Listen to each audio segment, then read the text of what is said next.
Hello' experience সকল, কি খবৰ আপোনালোকৰ? আশা কৰোঁ সকলোৰে ভাল। সকলোকে জব মাষ্টাৰ আছাম চেনেলটোলৈ স্বাগতম জনাইছোঁ। আজি আমি আলোচনা কৰিম অসম চৰকাৰৰ কৃষি বিভাগত মুকলি হোৱা 195টা পদৰ বিষয়ে। তেন্তে বলক ভিডিঅ'টো আৰম্ভ কৰোঁ।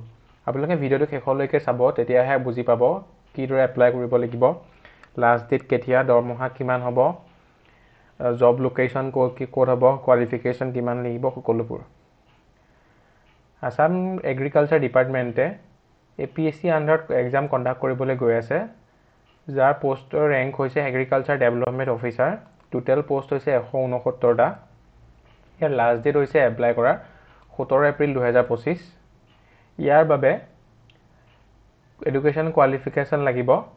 A candidate must pass BSc Agriculture or a degree declared equivalent to BSc Agriculture from a recognized university and also recognized by the government of Assam.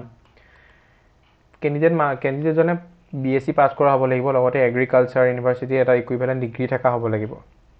Total post হৈছে 195টা, যাৰ আনৰিজাৰ্ভৰ বাবে সংৰক্ষিত হৈ আছে 112টা, OBC MOBC বাবে 37টা, SC বাবে 14টা, ST প্লেনৰ বাবে 23টা, ST হিলছৰ বাবে 9টা। ইয়াৰ পে স্কেল হ'ব 30,000ৰ পৰা 1,10,000ৰ ভিতৰত, আৰু গ্ৰেড পে হ'ব 12,700কে। আৰু আদাৰ এলাউন্স থাকিব, এডমিনিষ্ট্ৰেটিভ এলাউন্সবোৰ।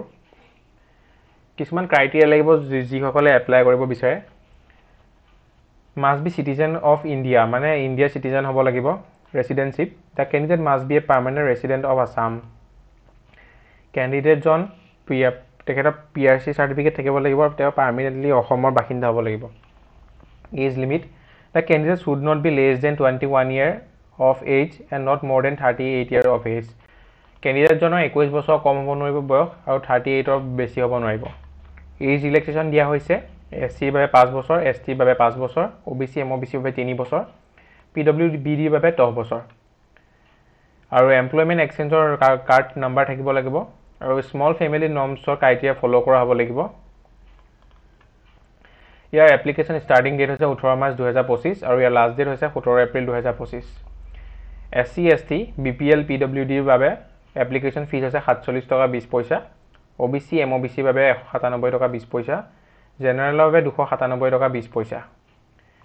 কেনেকৈ এপ্লাই কৰিব? আপোনালোকে আছাম পাব্লিক ছাৰ্ভিচ কমিশ্যন চমুকৈ APSC অফিচিয়েল ৱেবছাইটত গৈ ইম্পৰ্টেণ্ট লিংক ছেকশ্যনত গৈ অনলাইন এপ্লিকেশ্যনত ক্লিক কৰি ইয়াৰ এপ্লাই লিংকটো পাব। তাত আপোনালোকে প্ৰথম ৰেজিষ্ট্ৰেশ্যন কৰি ল'ব লাগিব। ৰেজিষ্ট্ৰেশ্যন কৰাৰ পিছত নিজৰ necessary documents, personal documents, permanent address, PAN card, Aadhaar কাৰ্ডৰ নাম্বাৰ, ফেমিলি এড্ৰেছ, তাৰপিছত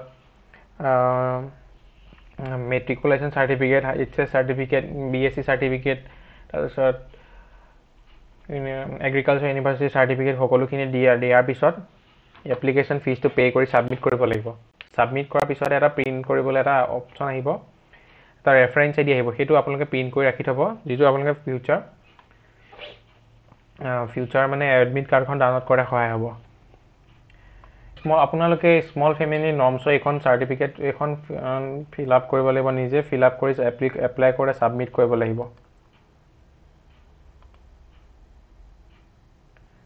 এই অফিচিয়েল নটিফিকেশ্যনখন হৈছে এইখন, 195টা পদ মুকলি হৈছে, PAVN4। এইখনেই হৈছে সম্পূৰ্ণ নটিফিকেশ্যনখন APSC কণ্ডাক্ট কৰা। শিলচৰ, যোৰহাট, নগাঁও, তেজপুৰ, কোকৰাঝাৰ, গুৱাহাটী এইকেইটা চেণ্টাৰ হ'ব এক্সামৰ, য'ত এক্সাম কণ্ডাক্ট কৰা হ'ব। এইখিনি আছিলে অসম চৰকাৰ কৃষি বিভাগত মুকলি হোৱা 195টা পদৰ বিষয়ে। যদি আশা কৰোঁ আপোনালোকে ভিডিঅ'টো চাই ভাল পালে। তেন্তে লাইক কৰিব, আৰু লগৰ বন্ধু বান্ধৱীৰ সৈতে শ্বেয়াৰ কৰিবলৈ নাপাহৰিব। ধন্যবাদ।